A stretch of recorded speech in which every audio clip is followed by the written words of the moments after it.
Mr. Registrar, sir, and professional colleagues. Once again, I want to appreciate the council for the success of this conference. This is my first time, and our first time taking part from the diaspora. And on that level, quickly let me introduce myself once again. My name is Pastor Peter Soborabo. I'm from the Nigerian Muslim Charitable Association UK, and also the president of Nurses Across the Borders International.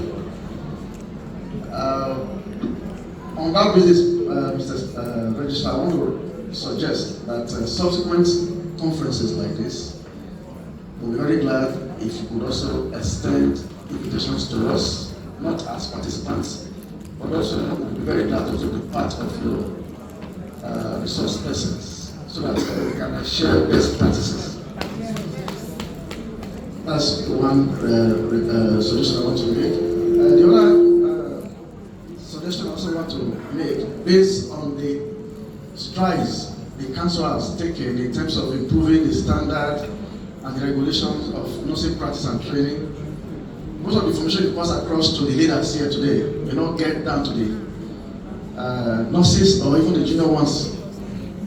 The best I also request is that send circulars to the schools and to the hospitals, let this information be passed across to the students and to the nurses.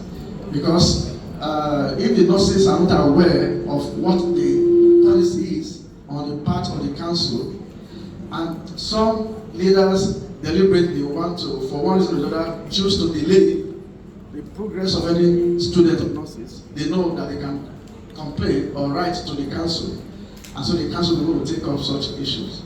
That's number 2. The other issue I also want to speak about, colleagues, which is very dear to my heart, is the fact that as much as I encourage and I appreciate the need for us to read up to the highest level, I also want us to be more interested in political power. Now, if you look at the structure of the Federal Ministry of Health, there are 8 departments of the Federal Ministry of Health. And all the 8 departments are occupied by directors from one single professional group. The Ministry of Health is a multidisciplinary ministry where you have various health professional groups, not just nurses and doctors, but nurses form the largest single professional group within the health system anywhere in the world. Now, especially where you have a department of hospital services, and then you have a division of nursing services under the hospital services, headed by the director of nursing services, and the hospital services is headed by the director of hospital services. The question I want to ask, do you have 2 directors? Do you have lower directors and senior directors? In the civil service, a director is a director, and their grade levels are grade level 17. So depending on when you are made a director, that determines your seniority level. And so the argument that is being given, which is not tenable, is for us to look at how we can break these chains. Now, how are directors appointed? They are appointed at the recommendation of the Minister for Health. Who appoints the Minister for Health is the head of state. But there is this general notion that yes, it is only a particular set of a professional group in the ministry that can occupy the office of the minister. The office of the minister is a political appointment. It is not based on whether you are a doctor or you are a nurse. So a nurse, a pharmacist, a radiographer can be appointed a minister for health. In the United Kingdom, you don't have doctors occupying the office of the secretary for health. It's a civil servant. And so I want us to remove, as we are progressing, we should remove this mentality that yes, a particular position can occupy that position. Since 1980, we had an award that the IAP award says nursing is a professional award. See generic, subject to no control. So now, that law has never been changed. So I do not see why we cannot begin to use that and begin to advance that. Enough of the fact that you begin to fight for enhanced salary structure, whatever. In our days, it was enhanced university salary structure. We cannot continue to do the same thing over and over again and expect a change. That is madness. It doesn't work out that way. As you improve on your training in education, also begin to show interest in political power. Because if you do not have anybody there to speak for you, you will waste our time. And so that is what I just want to appeal to us. So whatever way we want to go about it, if we can reform it, we can also include political studies in our curriculum. It's not a crime. Lastly, I feel I should mention this. I know a lot of you have had a lot of stories that has to do with the CBT saga. And now, because the press in the United Kingdom, the stories that says Nigerian nurses are involved in fraud, and then they enter the NFC register fraudulently.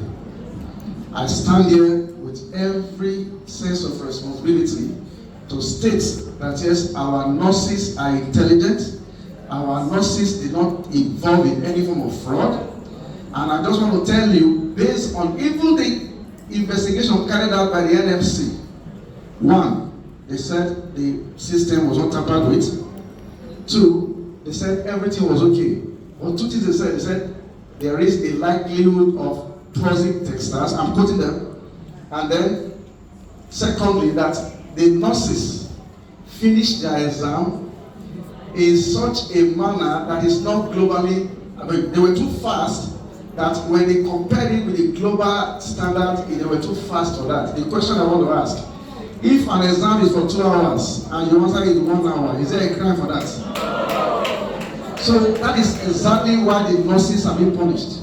Now, none of them have been identified of copying anything. The reason why I'm saying this is because one, I'm not affected, but it's dear to my heart, and we're giving all the kind of support we give to the nurses.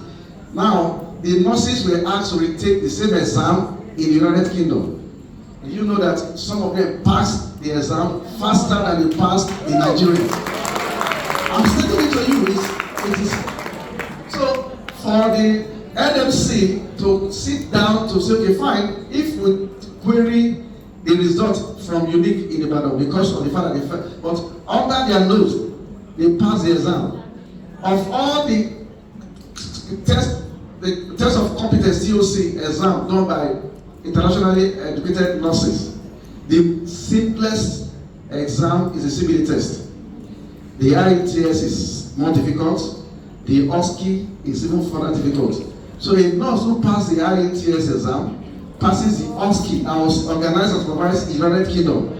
And then because she passed the exam so fast, she put in it, for so be it, whatever the result that was done in the UK, they gave them 3 opportunities and they did it at one sitting and they passed.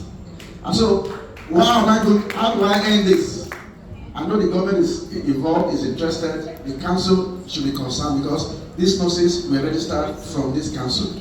The council should not just sit down and just look at it. The council should set up their own panel to carry out their own independent investigation, not based on whatever report that is coming from the United Kingdom, because those reports are biased and it is not tenable in law.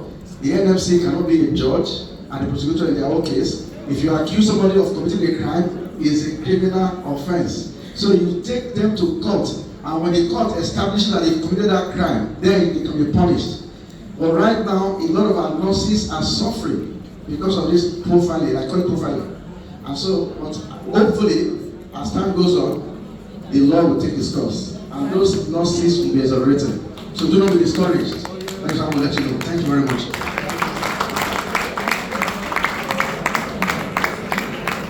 Thank you, Pastor, for your input, advices, and suggestions. I'm sure